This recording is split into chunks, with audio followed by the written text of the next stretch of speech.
도로 위 덤프트럭 사고가 매년 수백 건씩 발생하고 있습니다. 원인을 알아보니 장시간 노동에 시달리는 불안한 고용 환경이 사고를 부추기고 있었습니다. 순천만의 귀한 손님 흑두루미떼가 올해도 어김없이 지역을 찾았습니다. 순천만에서 올해만 3,000마리가 겨울을 날 것으로 보입니다. 자연의 원리를 빌리거나 자연에서 영감을 받은 청색 기술이 미래 첨단 분야로 떠오르고 있습니다. 지난 2016년 산업화 기본 계획을 세운 전남도는 올해부터 투자 지원을 대폭 늘려 선점 경쟁에 나설 예정입니다. 분양률이 2%대에 머물러 있는 광양식품단지 활성화를 위해 다양한 투자 유치 방안이 추진됩니다. 분양가 인하와 공영개발 방식 전환 등이 주 검토 대상입니다. 시청자 여러분 안녕하십니까? 이어서 전남 동부권 뉴스입니다. 낮다 하면 큰 사고로 이어지는 덤프트럭 교통사고 매년 수백 건씩 일어나는데요. 자주 발생하는 이유가 있었습니다. 시민들의 안전마저 위협하는 덤프트럭 운전자들의 노동 현장을 조혜원 기자가 집중 취재했습니다. 이른 새벽 덤프트럭이 외딴 길가에 서 있습니다. 공사 현장이 선착순으로 일감을 주기 때문에 일찌감치 집을 나선 겁니다. 일찍 나오면 뒤에 나온 차보다 한탕을 더 할 수가 있죠. 힘들죠. 왜 힘 안 되겠습니까? 시간이 지날수록 덤프트럭의 행렬은 각지에서 모여든 운전자들로 인해 점점 길어집니다. 네, 지금은 6시 13분을 지나고 있습니다. 아직도 불빛이 없으면 상당히 컴컴한 시각인데요. 이 공사 현장 앞에는 벌써 30대에 가까운 덤프트럭들이 줄을 섰습니다. 4시 한 40분 시동 걸어가지고 매일 이렇게 나오세요, 거의? 네, 매일요. 매일 일요일만 신나는데 매일. 근로기준법상 1인 사업자인 덤프트럭 운전자는 기간급이 아닌 건마다 임금을 받습니다. 택배기사와 같은 고용 형태입니다. 돈을 벌려면 잠을 줄이거나 끼니를 대충 때우는 수밖에 없습니다. 새벽별을 보고 출근한 운전자들의 퇴근 시각은 오후 5시쯤. 하루 10시간 넘게 일하는 셈이지만 유류비와 보험료, 차 할부금 등을 빼고 나면 손에 쥐는 돈은 터무니없는 수준입니다. 한 달 내 일을 해봐야 150, 200, 어쩔 때는 적자 보고 대출 받아고 할부 갚아야 되고 너무 힘들어요 지금 이게. 더 큰 문제는 덤프트럭 운전자들의 불안정한 고용 형태가 도로 안전에도 영향을 미치고 있다는 겁니다. 최대한 많은 일감을 소화하려는 운전자들이 쪽잠을 자고 과속을 하기 때문입니다.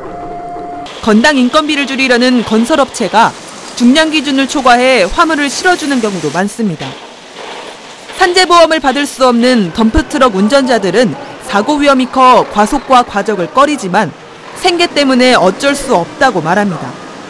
오히려 짐을 적게 실어야지 저희는 차도 더 가볍고 또 기름도 더 적게 먹고 그러는 거지. 근데 업체 측에서는 무조건 많이 싣고 가라 그 소리만 하기 때문에. 과로와 과속, 과적이 일상인 덤프트럭 운전자들의 현실. 열악한 고용 형태로 인해 도로 위 흉기가 되어버린 덤프트럭이 시민들의 안전마저 위협하고 있습니다. MBC 뉴스 조희원입니다. 포스코가 매출 100조 원 규모의 기업으로 발전하기 위한 100대 개혁과제를 발표했습니다. 포스코는 오는 2030년 매출 100조 원, 영업이익 13조 원을 설정하고 2025년까지 자동차 강판 판매량 1,200만 톤을 달성하는 글로벌 자동차 강판 공급사로 발전 목표를 밝혔습니다.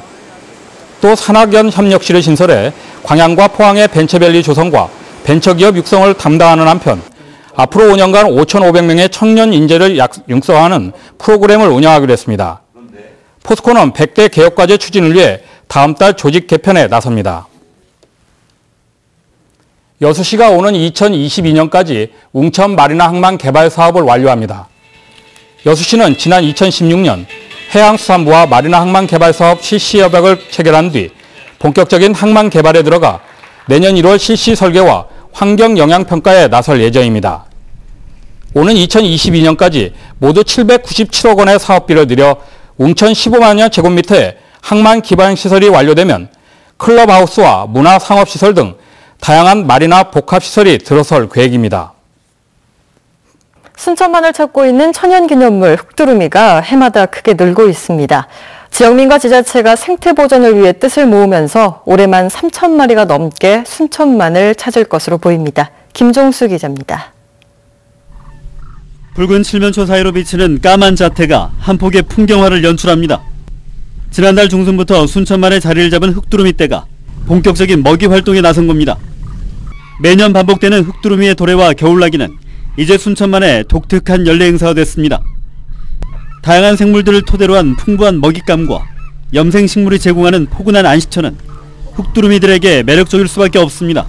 남해안 전역을 이제 보호지역으로 지정을 함으로써 흑두루미가 더 넓은 지역에서 먹이를 먹고 지낼 수 있게 지금 계획하고 있습니다. 10년 전 800여 마리에 그쳤던 흑두루미는 지난해 2,100여 마리로 늘었고 겨울 손님이 연출하는 장관을 보기 위해 탐방객들의 방문도 줄을 잇고 있습니다. 깨끗한 경관과 계절의 힘에 이끌려 흑두루미들이 찾고 있지만 인간과 동물의 공생도 눈여겨볼 대목입니다. 특히 친환경 쌀로 이루어진 먹이 공급 등 지자체와 지역민이 생태 보전의 밑그림을 그려가면서 흑두루미 개체 수도 점차 증가하고 있습니다. 겨울마다 지역을 찾는 손님 맞이를 위해 친환경별을 곳곳에 뿌리고 가림막을 쳐주면서 수확기를 갓 벗어난 농민들도 더불어 바빠졌습니다. 이에 맞춰 지자체도 흑두루미 보호 활동을 적극 지원하고 나서면서 순천만과 철새들이 생태적 교감을 이뤄가고 있습니다. 남북 생태교류의 중심축으로서 남사르 습지도시를 알리는 매개체로서 흑두루미의 역할이 커지고 있는 가운데 인간과 동물의 공생이 주는 의미 있는 교훈이 다시 한번 주목받고 있습니다. MBC 뉴스 김종수입니다. 여수 시민사회단체가 여수 상포지구 특혜 의혹과 관련해 감사원의 공정한 감사를 촉구했습니다. 상포지구 시민대책위원회는 감사원이 오늘부터 20일 동안 상포지구 토지등록 인허가 과정에서 공무원의 특혜가 있었는지 특별 감사를 실시하게 됐다며 그동안의 의혹이 명확하게 밝혀지도록 공정한 감사가 이루어지기를 기대한다고 밝혔습니다.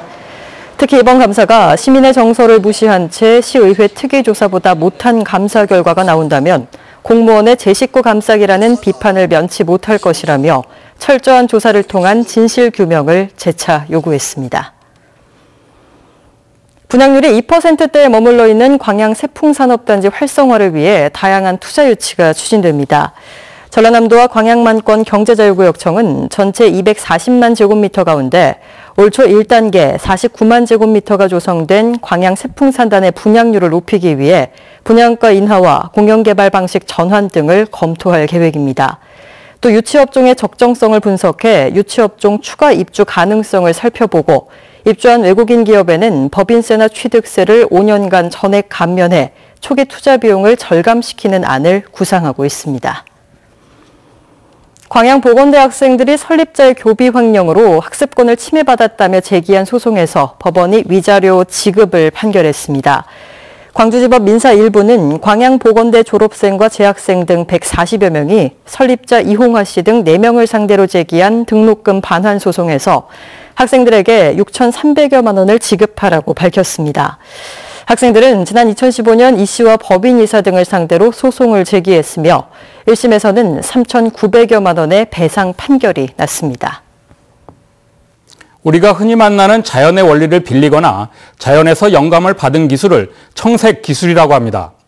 미래 새로운 분야로 조명받으면서 전라남도도 청색 기술 산업을 선점하기 위해 적극 나서고 있습니다. 박영훈 기자가 취재했습니다. 혈관 안에 넣는 그물관 장치로 심장 동맥 질환에 필요한 스텐트 제조업체입니다. 성인 머리카락 굵기의 10만 분의 1에 해당하는 크기를 다루는 나노 기술에 또 하나의 특별함이 더해졌습니다.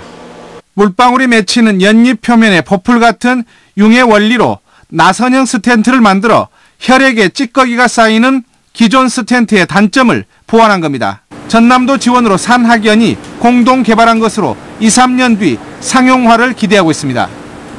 지원을 해주게 되면 보다 더 빠르게 제품화할 수 있고 홍보화를 받아서 중소기업이 매출을 올릴 수도 있고 고용 창출을 할 수 있는 기회를 얻게 되어집니다. 자연에서 착안한 생물 구조와 기능을 접목하는 청색 기술의 예상되는 세계 시장 규모는 오는 2025년까지 1,200조. 전남도는 지난 2016년 전문가 31명으로 청색 기술 산업화 추진단을 꾸리고 전남 지역 산업화 기본 계획도 짰습니다. 올해 지역 10개 기업에 17억 원을 투입해 산학연 기술 지원에도 나서 다양한 제품 생산에 도전하고 있습니다. 이런 그 청색기술 개발센터를 국가기관을 전남에 유치해서 거기에서 나온 기술들을 기업에 이전해가지고 4차 산업혁명을 선도하는 미래 신성장산업으로 육성해 나갈 계획입니다. 특히 250종의 지역특산 생물자원 자료 구축을 마친 전남도는 목포 고화도에 들어서는 국립호남권 생물자원관을 청색기술산업 선점에 다양하게 활용한다는 계획입니다. MBC 뉴스 박영훈입니다. 순천시가 순천만 생태환경 보존을 위해 타 지역과 공동 연구를 강화합니다. 순천시는 최근 순천만 자연생태연구소 내에 낙동강 생물자원관과 함께 공동 연구실을 열고 지역 생물자원 발굴과 지속적인 조사 등 협력을 추진해 양 지역의 생태환경 연구와 상생 발전에 도움이 될 것으로 기대했습니다. 최근 열린 학술대회에서 양 기관은 순천만의 다양성과 수질 환경을 주제로 연구 정보를 공유해 관심을 모았습니다. 여수 거문도 항로 여객선이 준공영제 확대에 따라 하루 2차례 왕복 운항합니다. 여수시는 지난 5월 여수 거문도 항로가 해양수산부의 여객선 준공영제 확대 지원 대상에 선정됨에 따라 동절기 안에 하루 1차례 왕복 운항하던 여객선을 2차례 왕복하게 됐다고 밝혔습니다. 여객선 준공영제 확대 사업은 적자 항로와 일일 생활권이 구축되지 않은 항로에 보조금을 지원하는 사업으로 여객선의 추가 운행에 따라 생기는 결손액은 국비와 시비 50%씩 투입됩니다. 고흥군이 내년도 지역 현안 사업의 차질 없는 추진을 위해 지난 9월에 이어 국회를 찾아 국비 예산 확보에 적극 나서고 있습니다. 송기근 고흥군수는 오늘 황주홍, 송갑석, 김경진, 윤영일 의원 등 국회의원들을 만나 내년도 국고 예산이 필요한 지역 현안 사업의 시급성과 필요성을 설명하고 국비 확보에 대한 지원을 건의했습니다. 고흥군은 특히 내년 예산안에 빠진 봉계교차로 개선 등 7건과 증액이 필요한 사업 2건 등 총 9건의 사업에 131억 원의 예산이 반드시 반영돼야 한다며 협조를 당부했습니다. 광양지역 환경단체가 시민들과 함께 미세먼지 모니터링을 진행합니다. 광양만 녹색연합은 오늘 여수와 순천, 광양지역 시민 400여 명과 함께 관내 대기오염 측정소와 거주지, 도로와 산업단지, 공장 밀집 지역 42곳에 24시간 동안 대기질을 측정하는 패시브 샘플러를 설치했습니다.